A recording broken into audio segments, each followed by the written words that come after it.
요르코첸코의 책 기도를 어떻게 드릴까요? 1번 두 권으로 되어 있습니다. 제 1권에서 한 대목을 지금까지 해왔던 것처럼 똑같이 읽겠습니다. 책 이렇게 생겼어요. 여기 제목은 기도를 어떻게 드릴까요? 이렇게 되어 있고요. 부제로 이렇게 되어 있습니다. 50년 동안 독일 신앙인의 뿌리가 된 기도문 교과서. 원서에도 이렇게 되어 있는지는 모르겠어요. 번역을 그렇게 했네요.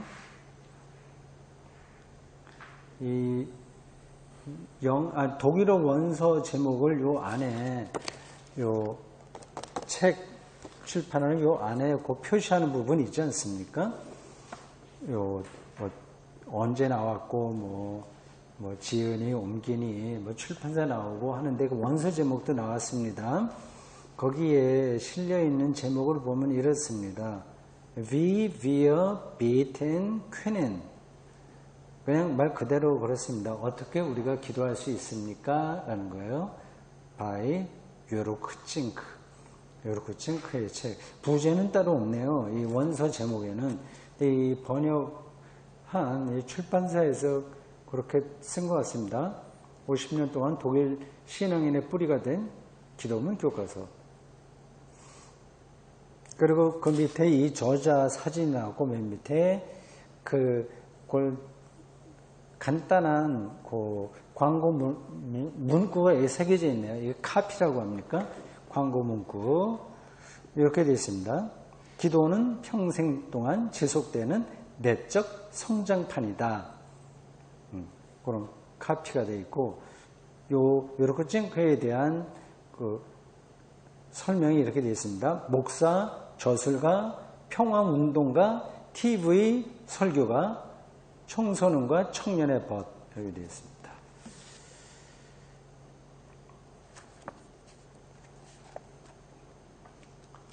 그러니까 독일의 개신교를 대표하는 목회자, 설교자, TV 또 강연자 이렇게 생각하시면 됩니다.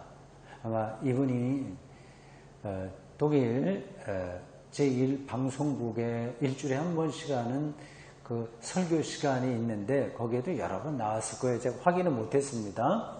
제가 잠시 거기에 유학할 때 83년에서 85년도 그리고 또 1년 동안 안식년으로 가 있던 2000년 1년 동안 그 방송국 여러 방송국이 있잖아요. 거기에 이제 필요한 것들 보는데 그 중에 하나가 일주일에 한 번씩 토요일날 몇 시인가 주일날 보내든가 그것도 좀 정확하지 않네요. 그때 목사들의 한 5분 스피치인가 한 10분인가 그렇게 보내더라고요. 그런데 활동을 많이 했던 분 같습니다. 176쪽 이런 제목으로 나온 글입니다. 인간을 위한 기도는 닫힘에서 열림으로 향한다. 제목 다시 읽을게요. 인간을 위한 기도는 우리 중보기도잖아요.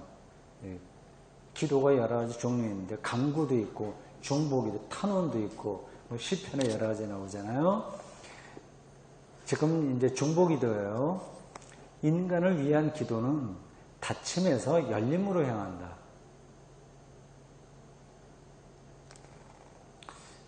우리가 많이 생각했던 부분들입니다. 사람관계가 닫히지 말고 열려야 된다. 그건 설교처럼 많이 듣지 않습니까? 근데 그게 쉽지 않아요. 우리 그리스도인들이 어떤 인간관계를 하나의 처세술로 생각하는데 처세 방식으로 이게 해결되는 게 아닙니다. 그냥 세계에 대한 새로운 관점이 있지 않으면 불가능한 거예요. 우리 그리스도인들이 어떤 쪽을 향해서 편견이 얼마나 많아요. 제가 이제 읽어드릴 텐데 우리 한국 그리스도교회가 읽고서 반성해야 될 점들이 많이 있을 겁니다. 아시죠? 우리가 그리스도인들이 노골적으로 어떤 사람들을 혐오하죠. 편견하고. 예? 많잖아요. 그런 거. 그건 이제 다치는 거죠. 신앙이 그 주변과 다른 세계를 향해서 열려야 되는데, 뭐 잘못된 것과도 타협을 해라 그 얘기가 아니라, 형제, 자매, 그런 그런 거를 이제 살려 나가야 되는데, 닫아버리는 거예요. 그런 게 참 많습니다. 이게 신앙이라고 하는 이름으로 오히려 닫혀지죠. 자, 읽어보겠습니다.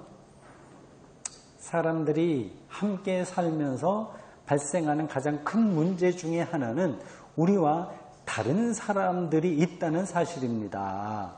이를테면 소외당하는 사람, 낯선 외국인들 등등. 일반적으로 사람들은 자기와 다른 사람들에 대해서는 선입견이나 편견을 가지고 있습니다.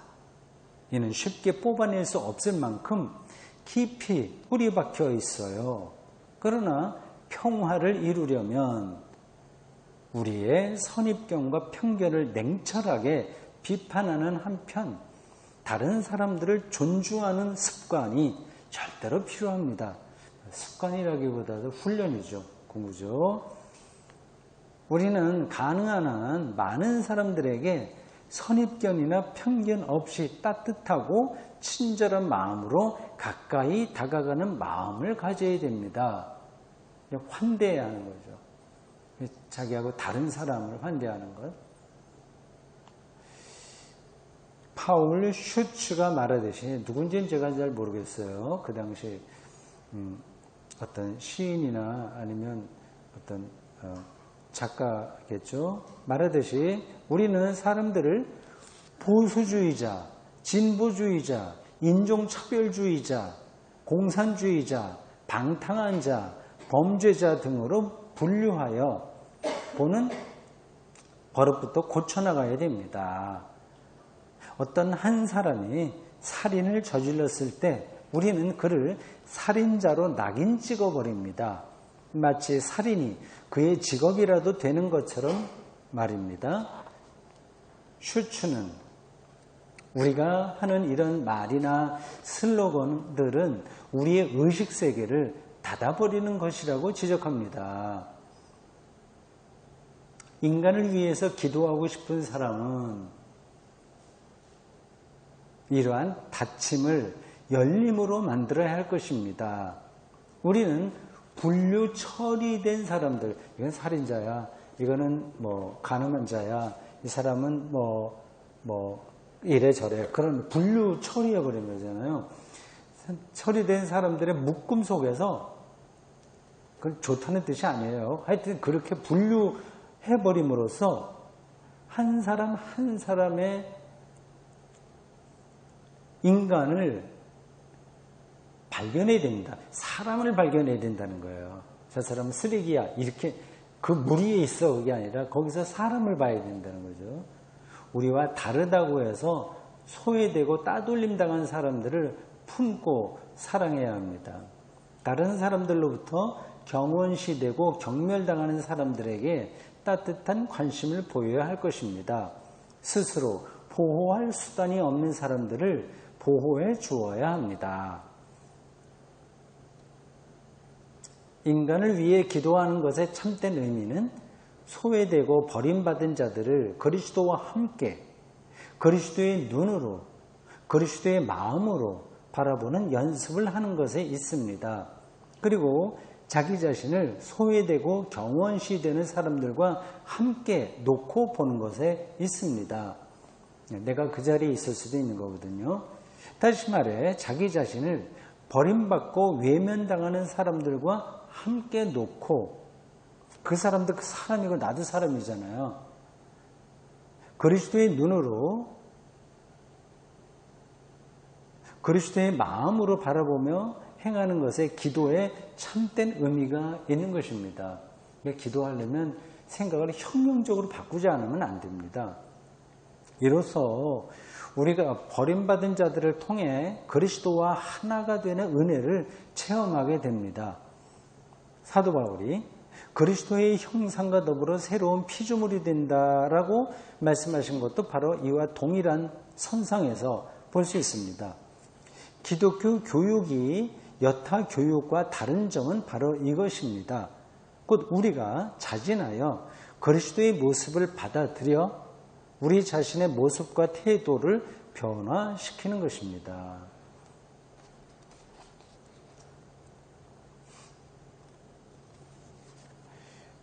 이제 기도문을 하나 읽어드리겠어요. 요 주제로 한 기도문입니다. 요 기도문은 도르테 쬐레라고 하는 여자 신학자와 벌써 오래전에 돌아가셨어요.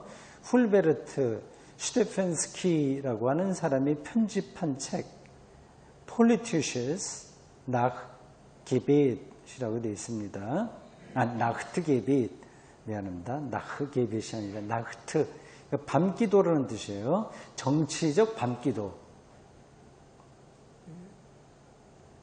그러한 정치적 밤기도에서 한 기도문이군요. 제가 그 뒤에 있는 것을 다 읽지 않고 말씀드렸습니다.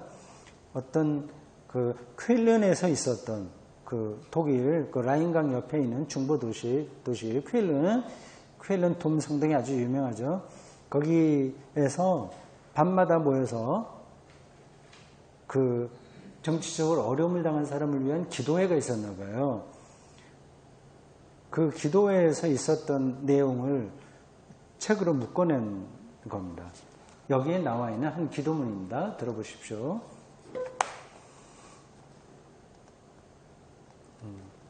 이건 꼭 독일만 얘기하는 게 아니라 전 세계를 놓고 기도하는 거예요. 이렇습니다. 나는 다시요. 처음부터 봐야 되겠네. 예수 그리스도는 말씀하십니다. 나는 감옥에 있었다.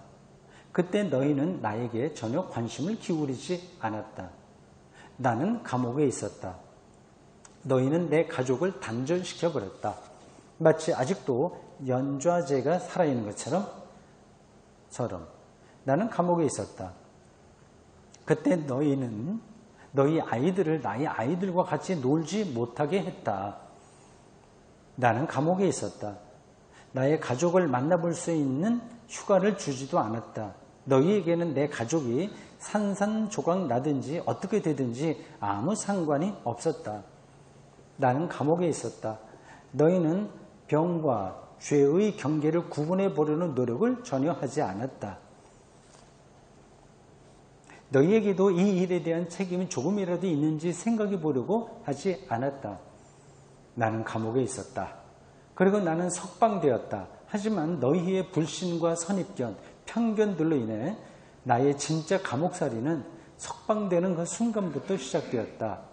나는 감옥에 있었다. 석방된 후 나는 정말 정직하고 참되게 다시 시작해보려고 마음먹었다. 그런데 너희는 나에게 일자리를 주지 않았다. 나는 감옥에 있었다. 석방된 후 나는 마침내 일자리를 하나 얻었다. 그런데 입사원서에서 전과 사실이 있느냐는 물음에 없다고 썼기 때문에 다시 쫓겨났다. 나는 다시 감옥에 들어가 왔다. 그때 너희는 내게 역시 할 수 없는 인간이다. 너는 상습범이니까 라고 말했다. 네, 여기까지입니다. 자, 이 기도문 책은 접어두고요. 우리 오늘 공부 사도행전을 합니다. 그 본문 보기 전에 지도를 다시 보시죠.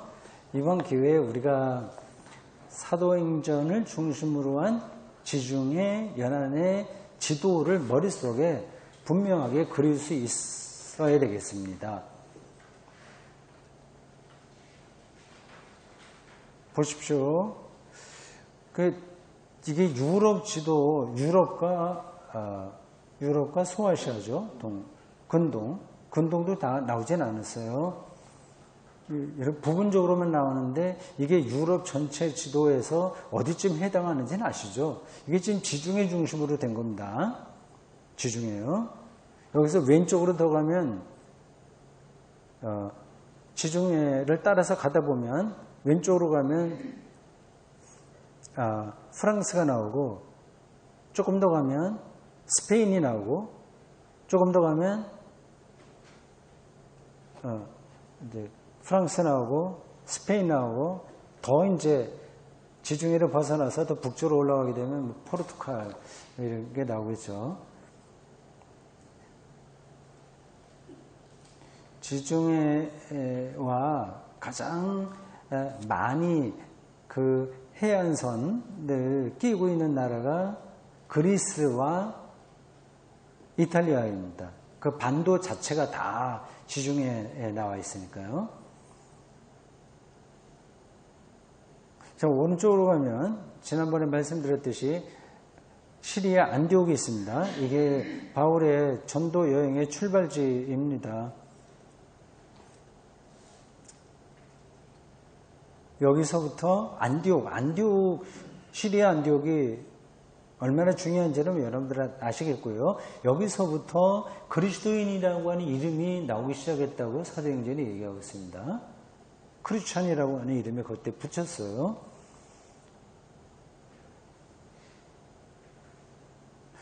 비시리아 안디옥으로 가보십시오. 1차 전도 여행에서 가장 중요한 곳이 비시리아 안디옥이라고 할 수 있습니다. 물론 구브로 섬의 바보 지역에서도 활동했지만 안디옥에서 길게 설교합니다. 비시리아 안디옥이에요. 시리아 안디옥하고 비시리아 안디옥 이렇게 혼돈하지 마십시오. 비시리아 안디옥에 대한 이야기가 지난번 13장까지 다 끝났어요. 오늘 14장에서는 오른쪽으로 오세요. 이고니온, 루스드라, 더베 이 이야기입니다. 그래서 그걸 다시 또 거슬러 올라가서 안디옥까지 돌아갔다. 14장에 나온 이야기입니다. 이고니온, 루스드라, 더베 거기서 이런저런 일들도 있었고 전도의 효과도 있었고 또 박해도 많이 받고 뭐 그러다가 다시 비시리아 안디옥으로 갔다가 남쪽으로 내려와 버가 아탈리아에서 배를 타고 안디옥으로 돌아간 거예요. 안디옥까지 배가 가는 건 아니고 안디옥 가까운데 이제 어디에 내려서 실루기아에서 내렸나? 모르겠습니다. 정확하게는.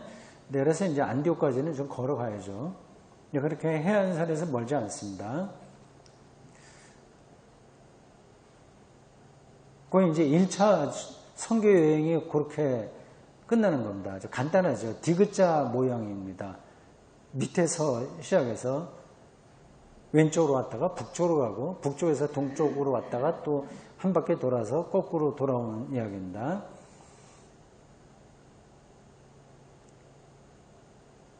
(2차) 선교 여행은 이제 바나바와 바울이 갈라져서 이제 바나바 이야기는 끝났어요. 바나바도 상당한 선교 활동을 했을 텐데 그 소식은 우리가 모릅니다. 바울만 따라가요. 그래서 내륙으로 해서 드로아를 거쳐서 저 빌립보까지 가고 뭐 하여튼 이제 그리스 쪽 마게도냐라고도 부르고 하는 마게도냐 아가야 옛날 명칭이 지금하고 좀 차이가 있어요. 뭐 마케도냐 뭐 그거는 지금도 남아있는 용어인데 지명을 어떻게 부르냐 하는 거는 지금하고는 그 당시에는 조금 차이가 있어요. 지금은 보통 우리가 나라로 얘기하는데 그 당시에는 나라, 국경, 이게 국가 개념이 별로 없었습니다. 그리고 그리스라고 하는 데는 국가라기보다도 폴리스라고 해서 도시 중심으로 나라가 아니라 도시 중심으로 도시국가죠 말하자면. 이렇게 지금 생각하는 뭐 그리스, 이탈리아 이거하고는 그 당시하고는 큰 차이가 있습니다. 2차, 3차 쭉 이렇게 그 지중해 북쪽 중심으로 해서 바울이 활동한 겁니다. 그래서 사도행전에 나와요. 다시 전체를 한번 눈으로 보십시오. 그 지도 전체요. 초기 그리스도교에 몇 군데 거점이 있습니다. 거점. 그리스도교가 상당한 세력을 형성하면서 초기 그리스도교의 어떤 세력을 이렇게 끌어갔던 도시들이에요. 뭐 여러분들이 어딘지 대충 짐작을 할 겁니다. 예루살렘이 일단 첫 번째 시작이에요. 예루살렘이 있고요. 그 다음에 시리아 안디옥이 있고요. 그 다음에 로마가 있고요. 로마는 이 지도를 보면 굉장히 왼쪽으로 갑니다. 로마가 있고, 또 하나는 아프리카 쪽으로 내려오시면 알렉산드리아가 있습니다. 알렉산드리아 학파가 있다고 보면 돼요. 일종의 교단과 같습니다. 지금으로 비교하자면. 이 세 개의 기독교를 다 묶어내는 교단이, 그리스도교가 그 당시에는 없었어요. 물론 그걸 언제까지 없었냐 하는 거는 더 시기적으로 제가 지금 확실하게 말씀드릴 수는 없습니다. 하여튼 사도행전이 기록될 때 그때를 얘기합니다. 80년에서 90년 사이에 기록됐거든요. 그 당시는 뭐 그리스도교가 아직 이제 독립적으로 되지 못한 때예요. 유대교로부터 이제 분리되는 그 시기입니다. 네. 예루살렘, 시리아 안디옥, 알렉산드리아, 그리고 로마, 이런 데가 초기 그리스도교에서 굉장히 중요했다. 이렇게 말씀드릴 수 있습니다. 여기 지도에는 나오지 않는데 콘스탄티노플이 또 중요해요, 사실은요. 그 콘스탄티노플은 여기 지도에 지명이 나오지 않습니다. 대충 어딘지는 아시겠죠? 흑해와 에게해, 그 사이를 그 사이에 보면 조그만 또 바다가 있고, 사모드라게라고 하는 이름이 나오죠. 거기에 이제 해협이 있습니다. 해협. 그게 연결되어 있는 거예요. 이 지도로는 선명하게 나오지 않는데, 거기에 왼쪽이 이제 콘스탄티노플이죠. 뭐 비잔티움이라고도 하고, 동로마의 수도가 되는 겁니다. 거기도 정말 중요한 기독교 거점입니다. 나중에 중요한 거점이 됐죠. 동로마, 서로마가 이제 갈라진 다음에 그 콘스탄티노플이 대표적인 도시가 됐습니다. 그게 이제 12세기까지 나오면서 11세기, 그때 이제 정교회하고 가톨릭 교회가 분리될 때 그 정교회에 깃발을 든 도시가 콘스탄티노플, 바로 거기에요. 흑해하고 에게 그 해협에 있는 그 해협을 이름이 뭐라고 그러지? 뭐 있는데 이름이 무슨 포머스인가, 그 이름이 있습니다. 무슨 해협이라고 그래요.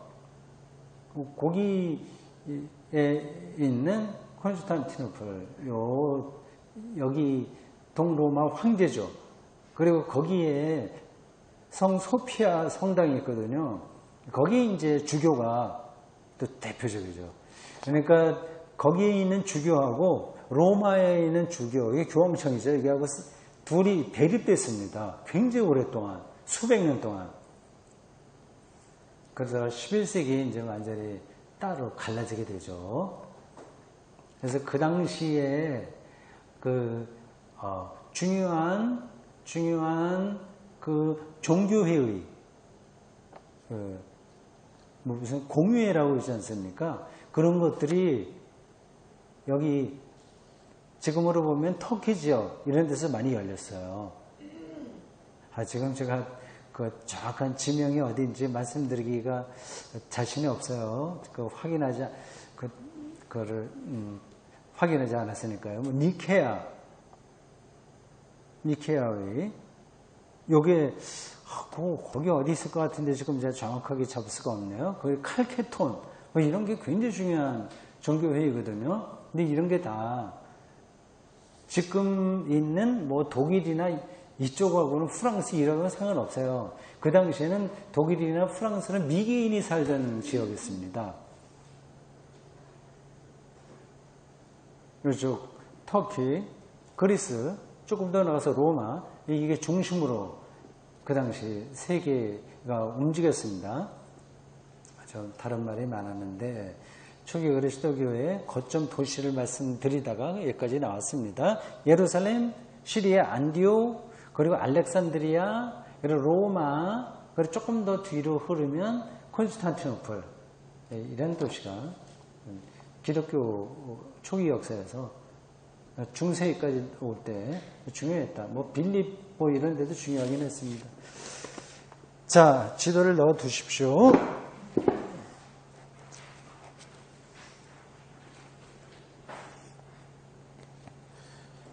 오늘 14장 1절에서 28절까지입니다.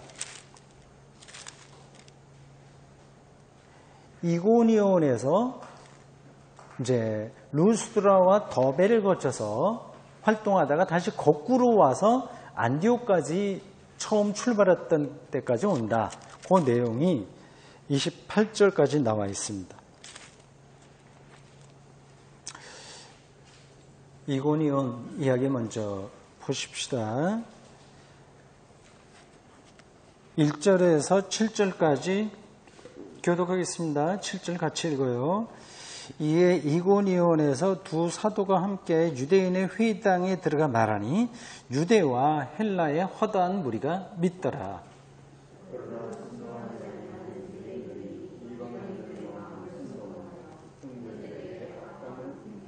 두 사도가 오래에서 주를 힘입어 담대히 말하니 주께서 그들의 손으로 표적과 기사를 행하게 하여 주사 자기 은혜의 말씀을 증언하시니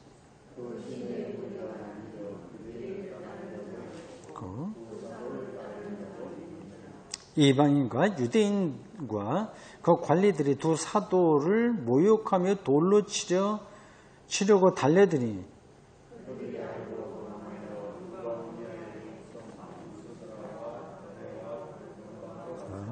거기서 복음을 전하니라. 네, 간략하게 이렇게 표현되는데 이게 몇 달 동안 걸린 건지는 우리가 정확하게 모릅니다. 근데 1차 선교 여행 전체가 또 몇 년 걸렸을지도 정확하게는 모르겠습니다. 어디 다른 문헌에는 그 정확하게 나와 있을지는요. 근데 제가 알고 있기로는 그게 잘 모르겠어요. 없을 겁니다. 그냥 압축적으로 지금 정리하고 있습니다. 그 당시에 교통편이라고 한다면 한번 걸어갔다 그냥 아무 일도 하지 않고 오는 것만 하더라도 세월이 많이 걸렸겠죠. 근데 거기서 이런저런 일을 많이 겪었으니까 몇 달 만에 끝나는 문제가 아닙니다.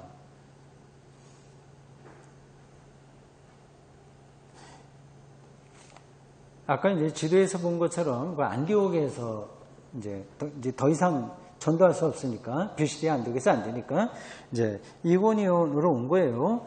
여기서도 또 문제가 벌어집니다. 유대인들이 따르는 유대인들도 있고 따르지 않는 유대인들도 있는데 따르지 않는 유대인들 이 사람들은 다 디아스포라 유대인들이에요. 그러니까 그 이고니온에 주로 살던 사람들은 유대인들이 아니에요. 유대인은 소수예요. 여기서 디아스포라 유대인들이라서 거기 원주민들이 대다수입니다. 근데 이제 이 바울하고 연관되는 사람들은 이 유대인들이니까 주로 회당에 들어가서 전도하게 된다면 그 유대인들하고 그리고 유대교로 개종한 일부 그 지역 사람들이니까 유대인들과 이 바울의 관계가 중요한 겁니다. 근데 좋은 반응을 보인 유대인들도 있고 이제 좀 반감을 품은 유대인들도 있고 합니다.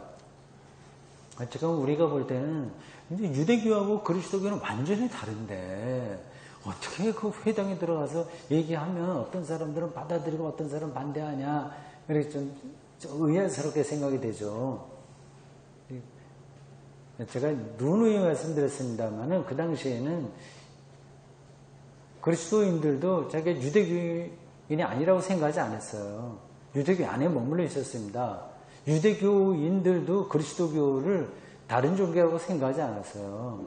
이는 회당에서 같이 신앙생활을 하는데 관점이 좀 차이가 있는 겁니다. 그게 굉장히 오랫동안 지속됐어요. 언제까지 지속되냐? 그건 지역에 따라서 다르기 때문에 칼로 물을 자르듯이 끊어낼 수는 없으나 한 90년, 100년 어간까지 그때까지 유대교 안에 그리스도교가 서로 걸쳐 있었습니다. 만약 기원 후 70년에 로마 티투스 장군인가? 그 사람에 의해서 예루살렘이 함락당하지 않았다면 그런 관계가 지속됐을 가능성이 높아요. 유대교와 그리스도교가 같은 배를 타고 상당한 더 기간을 보냈을 겁니다. 근데 70년에 예루살렘이 함락당함으로써 이제 일이 달라진 거예요. 그 속사정은 제가 지금 다시 또 설명하지 않겠습니다.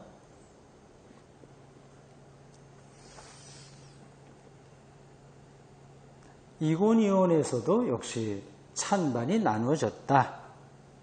그래서 이 바울과 바나바는 다시 밑으로 내려와 루스드라와 더베까지 갔다. 거기서 복음을 또 메시지를 전했다. 이런 내용이 이 단락에 나옵니다.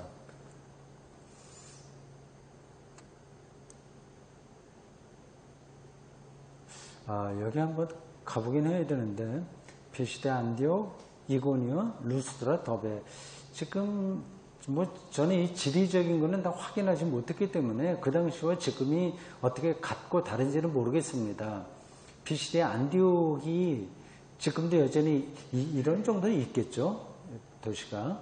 이고니온, 루스드라, 더베. 없을 수도 있고 있을 수도 있습니다. 도시가 이런저런 국제정세 가운데서 사라질 수도 있잖아요. 사람이 안 살면 없는 거죠. 그 바울이 전도한 그런 흔적들이 남아있는 곳도 있고 남아있지 않는 곳도 있을 겁니다. 자, 다음 8절에서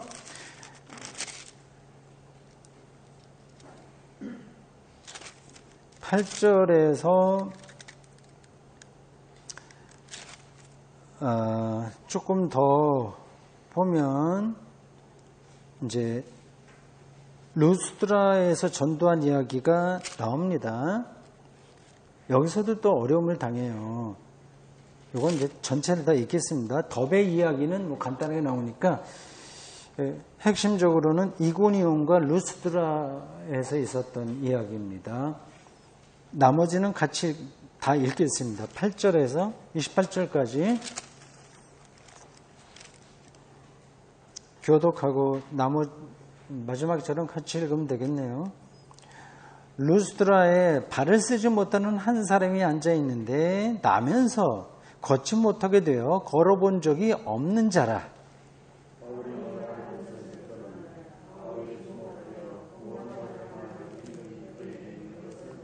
큰 소리로 이르되 네 발로 바로 일어서라 하니 그 사람이 일어나 걷는지라.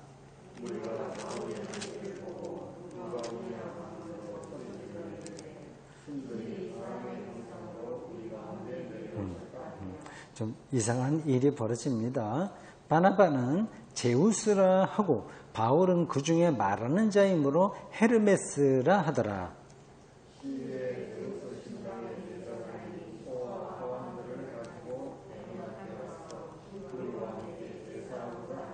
두 사도 바나바와 바울이 듣고 옷을 찢고 무리 가운데 뛰어들어가서 소리질러 하느냐. 우리도 여러분과 같은 성령을 가진 사람이라.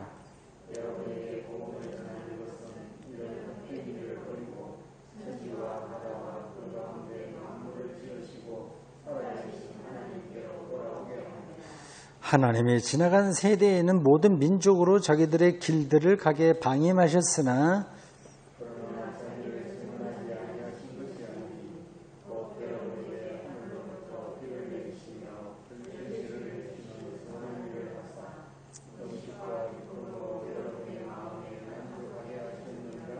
이렇게 말하여 겨우 무리를 말려 자기들에게 제사를 못하게 하니라.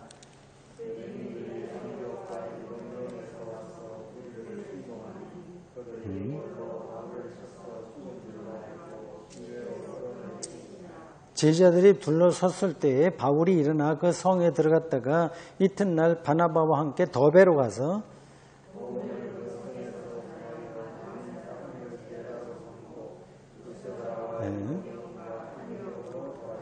제자들의 마음을 굳게 하여 이 믿음에 머물러 있으라 권하고 또 우리가 하나님의 나라에 들어가려면 많은 환난을 겪어야 할 것이라 하고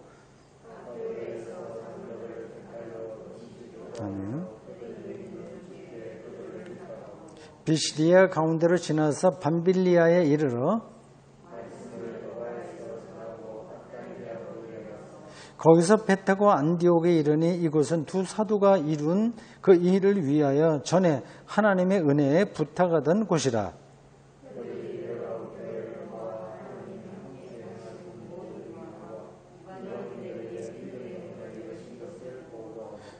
제자들과 함께 오래 있으니라. 아멘. 여러분들 읽으시면서 어떤 구절은 좀 길고 어떤 구절은 너무 짧고 그렇죠. 이 장과 절 몇 장 몇 절 이렇게 하잖아요. 이게 원래부터 있었던 게 아닙니다. 아시죠? 나중에 어느 추기경인가 누군가 그 가톨릭의 어떤 학자가 주경가 뭐 누군가가 그걸 한 거예요. 그 제가 누군지는 지금 제 기억에 안 나요. 자료에 나와 있습니다. 근데 이거를 잘못 조금 장 구분을 좀 정확하게 못한 부분도 있긴 있어요. 그건 괜찮습니다.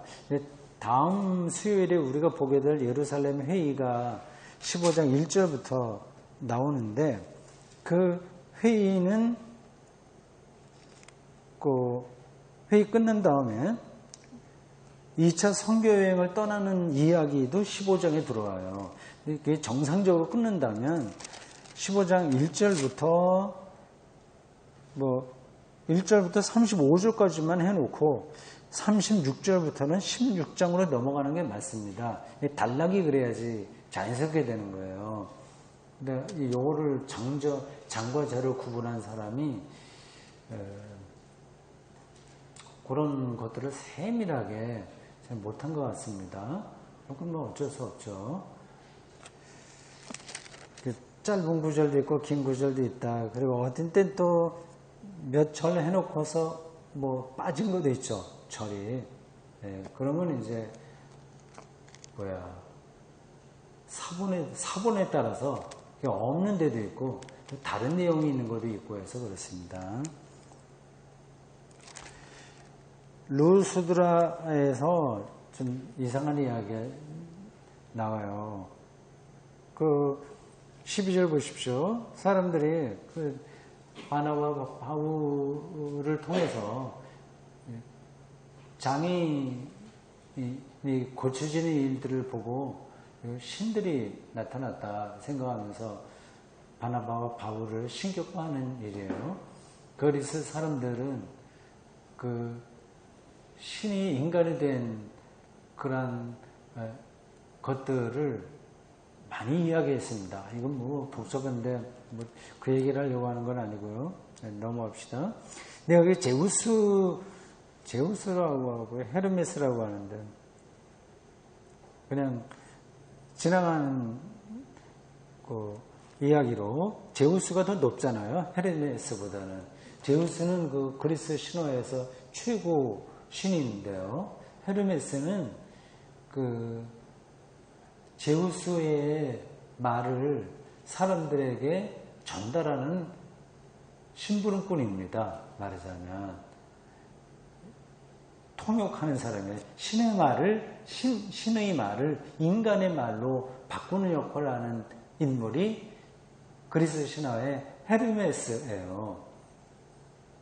그래서 헤르메스라는 용어로부터 나온 영어가 이런 게 있어요. 허머뉴틱스, 허머뉴틱스 번역을 이제 그렇게 발음하는데 그게 이제 해석이라는 뜻입니다. 그러니까 헤르메스라고 하는 제우스의 전달자가 이제 그런 역할인 거죠. 근데 지금 바나바보다도 이제 바울이 더 중요한 역할인데, 근데 바나바를 그리스 신의 최고봉인 제우스라고 하고 바울을 헤르메스라고 그 사람들이 그렇게 얘기했다는 거 아닙니까? 그러니까 이거는 정확한 정보를 그건 아닐 겁니다. 사실 바울은 말을 잘 못해요. 그러니까 그 제우스의 전달자인 헤르메스에는 어울리지 않죠. 그리고 여기서 역할을 바울이 더 크게 했을 텐데 바나바를 제우스라고 말을 했다는 것은 제우스가 잘생겼는지 모르겠습니다. 하여튼 뭐 그런 에피소드가 있었다. 이건 뭐 중요한 건 아니에요. 그런 이런저런 웃지 못할 에피소드가 뭐 여기도 있고 다른 데도 뭐 종종 일어났습니다.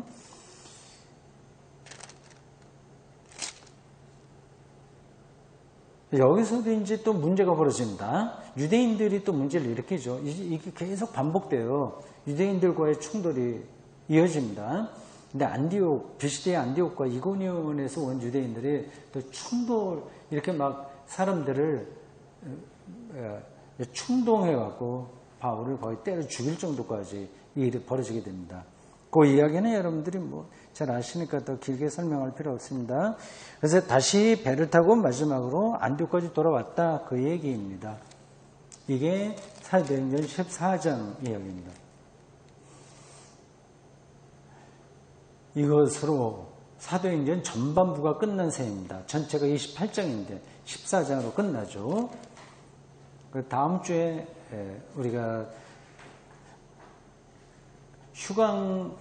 이제 방학에 들어가기 전에 다음 주에 마지막으로 수업을 하게 되는 내용이 15장이에요. 예루살렘 회의입니다. 그러니까 1차 선교 여행과 2차 선교 여행 사이에 어떤 회의가 예루살렘에서 벌어진 내용입니다. 우리가 딱 중간까지 왔어요. 자, 이 성경 본문은 접어두고 여러분 교재를 보십시오. 중요한 것만 몇 가지 짚어보겠습니다. 24강 이고니온에서 시리아 안디옥까지 라는 제목이 달렸습니다. 이고니온에서 있었던 이야기가 1절에서 7절까지입니다. 여기서도 박해를 받고 바울과 바나바가 피신합니다. 루스드라로 가죠.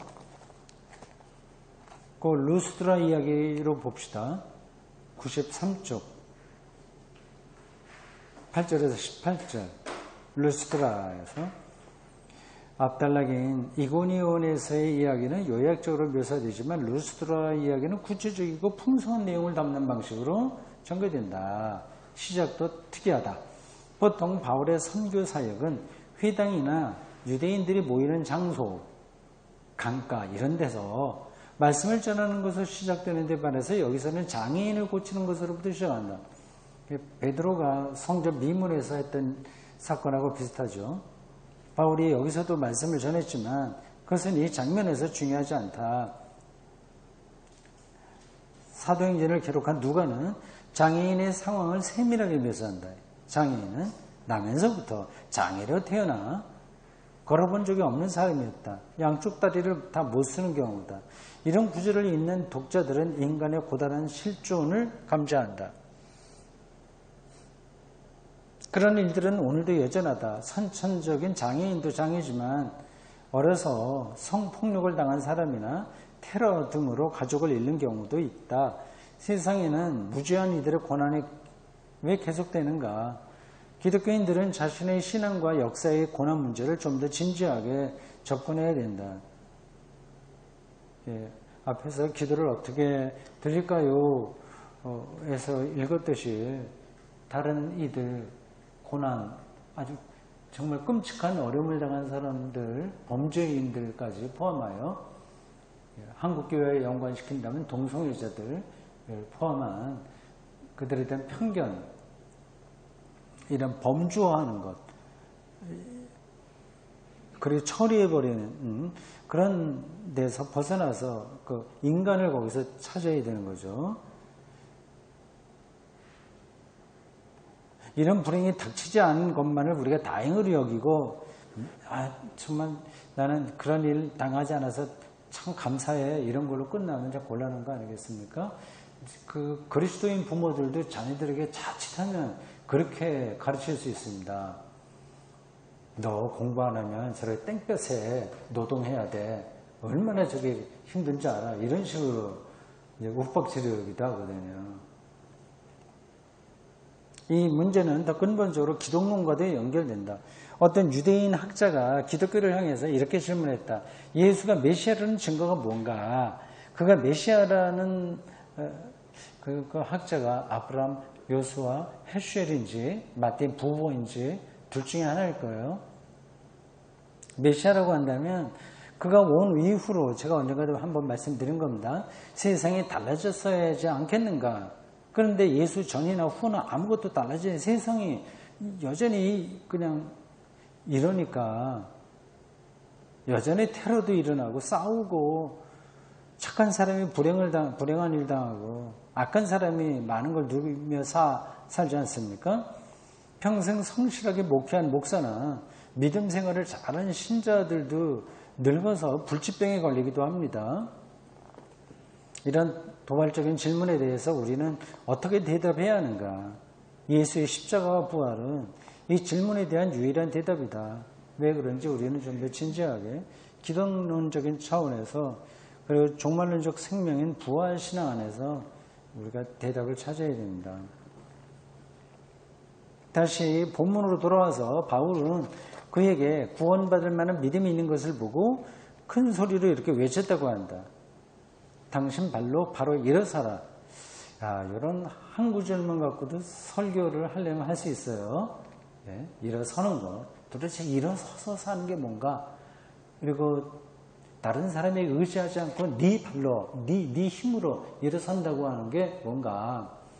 그러니까 하나님의 도우심만으로 우리가 똑바로 서서 살아간다는 게 실제로 어떤가? 두루두루 뭐 큐티식으로도 이렇게 생각을 할 수 있습니다.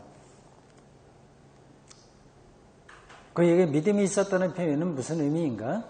바울의 설교를 듣고 예수를 믿게 되었다고 보아야 하는가? 간혹 우리는 이런 구절을 근거로 믿음이 있으면 어떤 장애도 고칠 수 있다는 주장을 듣는다. 이건 오해다. 예수님도 늘 믿음을 전제로 해서만 사람들의 병을 고친 건 아니었다. 믿음이 너를 구원했다 이런 말씀도 있고 믿음을 강조한 건 많이 있죠. 그러나 그것 없이도 고치기도 했습니다. 사도행전 3장에도 걷지 못하던 사람이 걷게 되는 사건이 나온다. 베드로는 그에게 믿음 보지 않고 그냥 나사렛 예수의 이름으로 고쳤다고 한다. 믿음이 중요하지 않다는 게 아니라 그것을 무슨 주술적인 것으로 또 기계적인 작용으로 받아들이면 곤란하다. 그런 뜻입니다. 오늘 본문에서 바울은 베드로와 달리 나사렛 예수의 이름을 거론하지 않은 채 걸으라고 외쳤다. 사도행전 3장 그 베드로 이야기에서는 믿음이 빠졌고 여기 14장에서는 나사렛 예수의 이름이 빠졌다. 표면적으로 그렇다는 겁니다. 그 내용은 다 들어있다고 봐야 되겠죠. 근데 표면적으로는 그걸 언급하지 않아요. 그 이유를 우리는 모른다. 베드로의 경우에는 성전 앞에서 벌어진 사건이고 바울의 경우에는 순전히 이방인들만 사는 곳에서 벌어진 사건이라는 차이 때문이라거나 또는 바울의 이 선언에 이미 예수의 이름이 선포된 것으로 생각했기 때문인지도 모른다. 아무튼 베드로의 경우와 마찬가지로 바울의 경우에도 이 장애인이 고침을 받았다.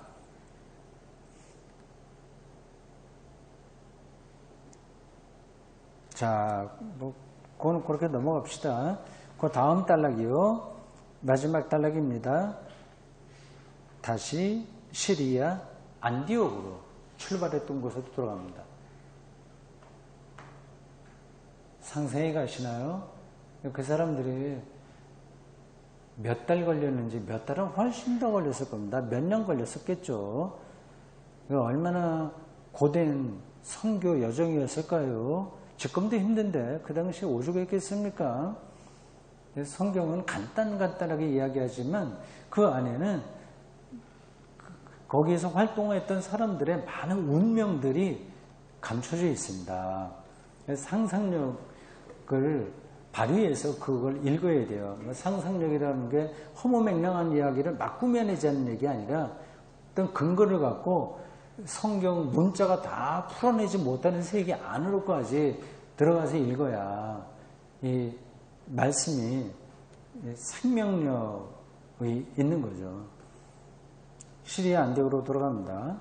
제우스와 헤르메스로까지 추앙받았던 루스드라에서 바울과 바나바는 다시 죽을 고비를 넘긴다. 거의 이제 죽었다고 생각하고 사람들이 내쳤는데 바나바가 다시 정신을 차린 것 같아요. 그 다음 달락으로 합니다. 오늘 본문에 따르면 바울과 바나바는 더베에 가서 전도한 다음에 왔던 길을 거꾸로 루스드라, 이고니온, 안디옥으로 가서 신자들에게 말씀을 전하고 계속해서 버가에서도 말씀을 전하고 아탈리아에서 배 타고 원래 출발지였던 시리아의 안디옥으로 돌아왔다. 이런 여행 흔적은 사실은 자연스럽지는 못하다.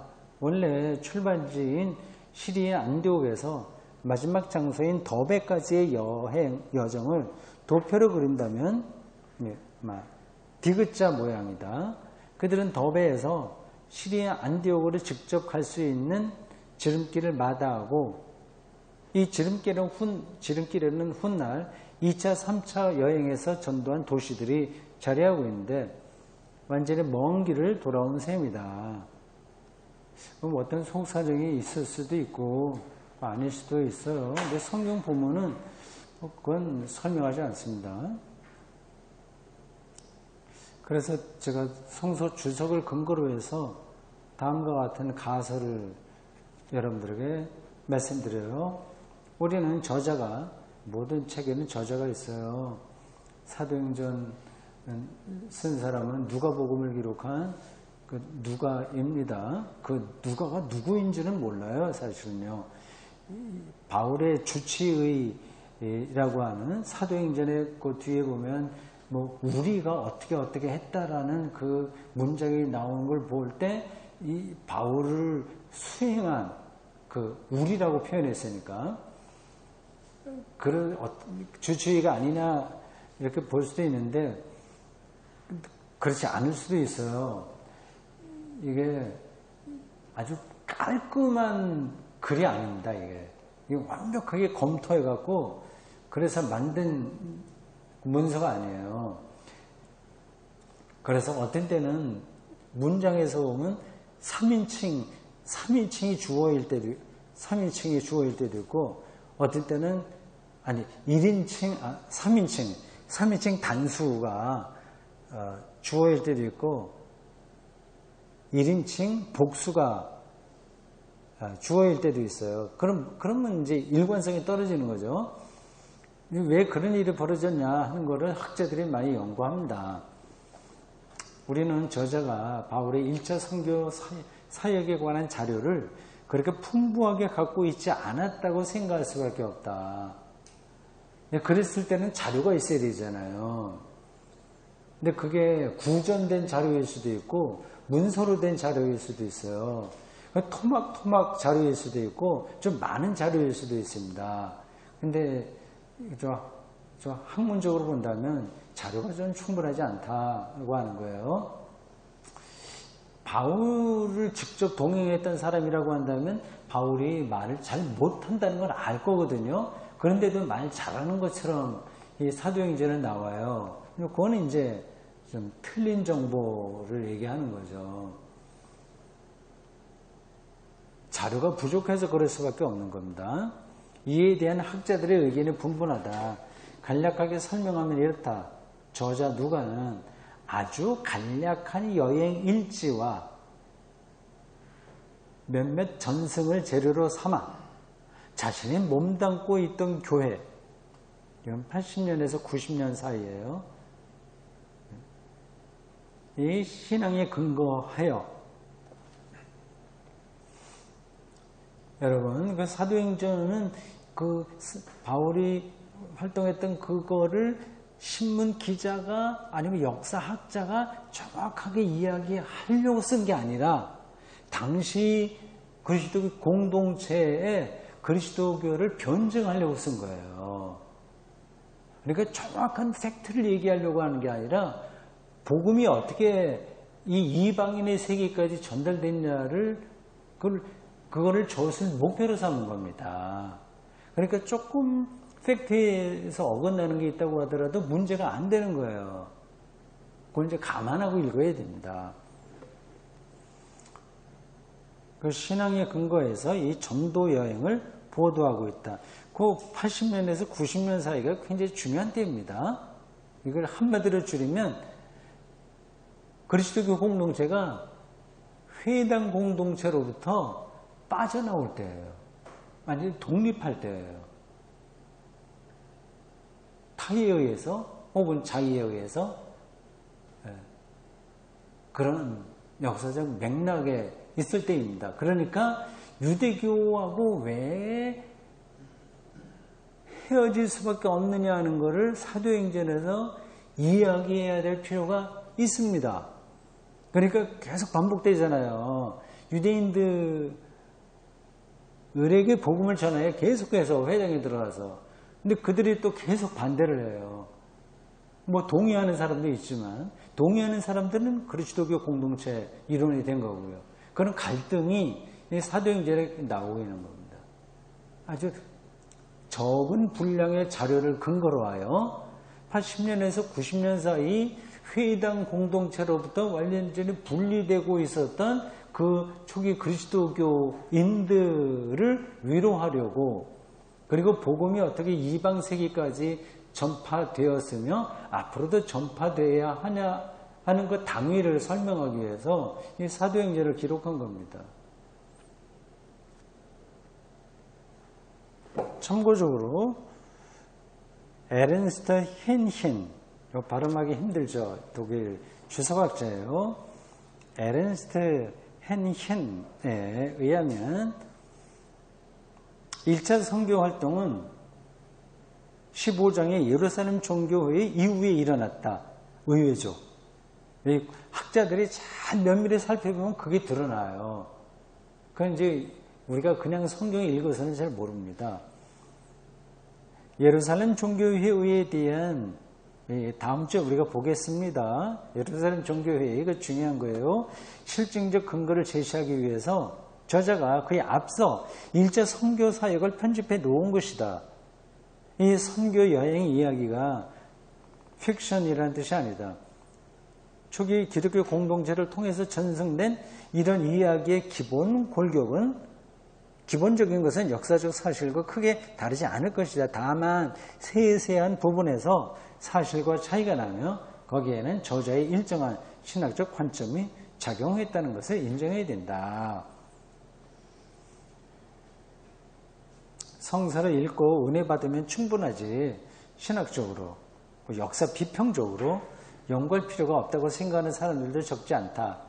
그것도 일리가 있어요. 그러나 그런 생각이 자칫하면 은혜 지상주의로 떨어질 수 있다. 텍스트의 실체적 진실과는 아무 관계없는 내용으로도 은혜를 받으면 된다는 식으로 가면 좀 곤란하다.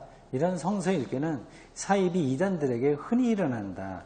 교주의 개인적인 생각이 성경을 압도해버린다. 그를 추종하는 사람들은 이연령 비연령 해석에도 은혜를 받는다고 한다. 그러한 방식은 좀 문제가 있죠.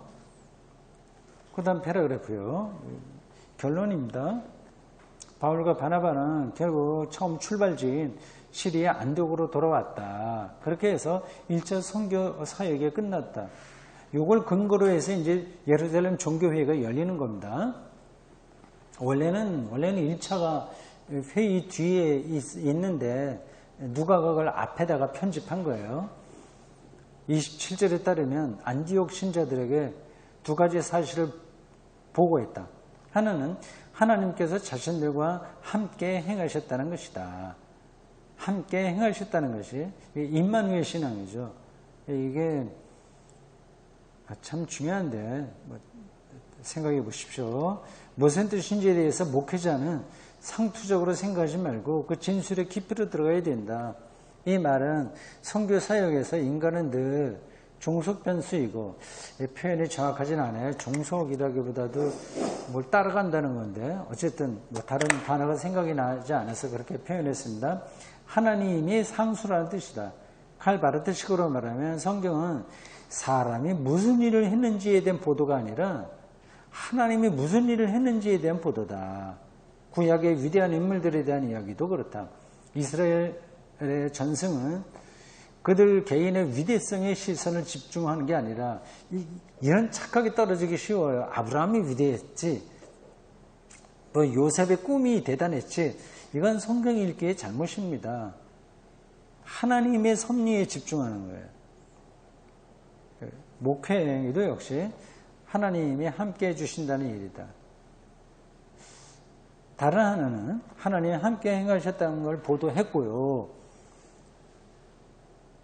다른 하나는 이방인들이 복음을 받아들였다는 사실이다. 우리가 앞에서 언급한 적이 있겠지만 원시 기독교 공동체 내부에서 이방인들에게 복음을 전해야 해야 하는가 아닌가로 갈등이 컸다.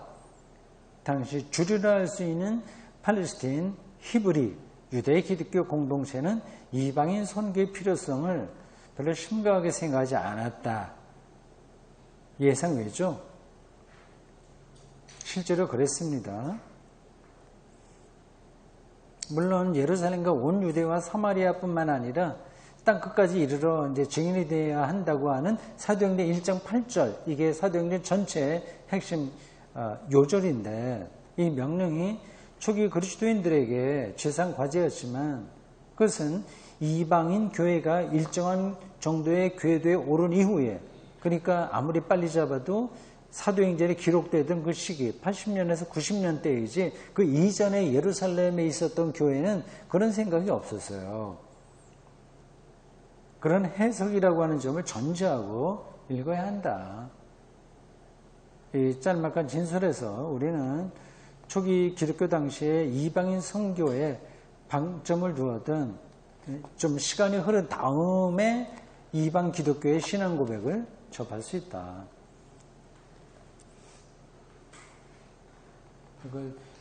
그 사도행전에서 두 가지 관점이 필요합니다. 실제로 어떤 일이 벌어졌는가 하는 거하고, 그리고 그를 기록할 때의 그 교회 공동체의 입장, 그걸 같이 연결해서 읽어야 사도행전을 바르게 이해할 수 있습니다. 복잡하죠, 설명이.